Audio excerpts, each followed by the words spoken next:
Hello बच्चों, आइए हम प्रश्न देखते हैं। प्रश्न है हमारा कि निम्न में से कौन श्वसन के दौरान जल में घुली हुई ऑक्सीजन को अपने शरीर की बाह्य सतह द्वारा प्राप्त करता है। पहला है निडेरियंस, दूसरा है मछलियां, तीसरा है उभयचर और चौथा है सरीसृप।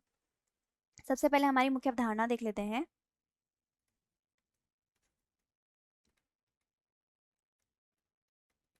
जिसमें हम देखते हैं कि जो सबसे हमारे विकल्प हैं, सबसे पहले हम उनके बारे में बात कर लेते हैं। पहला है निडेरियन, पहला विकल्प है हमारा निडेरियंस।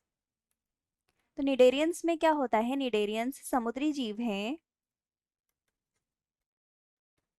जिनमें कि श्वसन के लिए श्वसनीय अंग विकसित नहीं होते हैं। इनमें श्वसनीय अंग विकसित नहीं होते हैं, या हम कह सकते हैं कि इनमें श्वसन प्रणाली उपस्थित नहीं होती है, या श्वसन प्रणाली इनमें नहीं पाई जाती है। तो यह श्वसन के लिए जल में घुली हुई ऑक्सीजन को, जल में घुली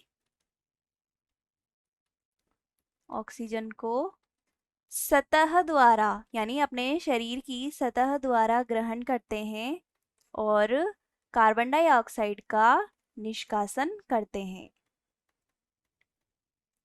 तो जो निडेरियंस जीव हैं, यह जो ऑक्सीजन का ग्रहण और CO2 का निष्कासन है वह अपने शरीर की बाह्य सतह द्वारा करते हैं।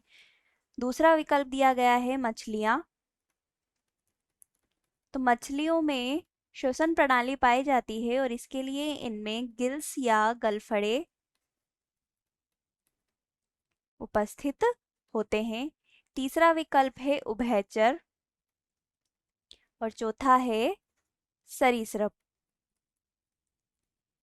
इन दोनों में श्वसन प्रणाली पाई जाती है और उसके लिए इनमें फेफड़े उपस्थित होते हैं। तो अब हम हमारा प्रश्न देख लेते हैं। प्रश्न कह रहा है हमारा कि निम्न में से किसमें कौन श्वसन के दौरान जल में घुली हुई ऑक्सीजन को अपने शरीर की बाह्य सतह द्वारा प्राप्त करता है। तो पहला है निडेरियंस, यह विकल्प सही है। दूसरा है मछलियां, यह गलत है। उभयचर, यह भी गलत है। और सरीसृप, यह भी गलत है। तो हमारा जो उत्तर बनेगा वो होगा विकल्प ए, यानी निडेरियंस। आशा है आप उत्तर समझ गए होंगे। धन्यवाद।